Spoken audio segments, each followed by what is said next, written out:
42% రిజర్వేషన్ల పేరుతో మరోసారి బీసీలను కాంగ్రెస్ మోసం చేస్తుందని మండిపడ్డారు మాజీ ఎమ్మెల్యే కోరకంటి చందర్.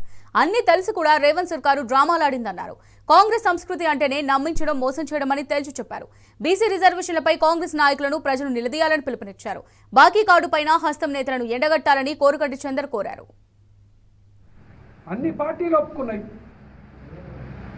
మరి ఈ బీజేపీ మీరు ఇలా టైఅప్ అయిపోయి యొక్క ప్రజలను మోసం చేస్తున్నారా? బీసీ బిడ్డలకు అన్యాయం చేస్తున్నారా?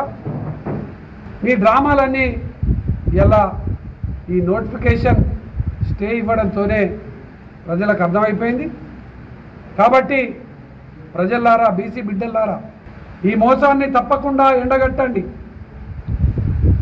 ఈ యొక్క బక్వాస్ ప్రభుత్వాన్ని నిలదీయండి.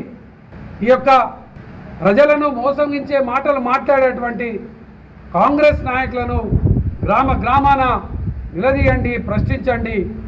వాళ్ళ చిత్తశుద్ధిని ఇలా బీసీ రిజర్వేషన్లు, కామారెడ్డి డిక్లరేషన్లో బీసీలకు ఇస్తా అన్నటువంటి వాగ్దానాలన్నింటినీ కూడా అమలు చేసేంత వరకు కూడా ఈ యొక్క కాంగ్రెస్ నాయకులను ఎక్కడికక్కడ ప్రశ్నించాలి, నిలదీయాలని ఈ సందర్భంగా బీసీ బిడ్డలందరికీ కూడా పిలుపునిస్తూ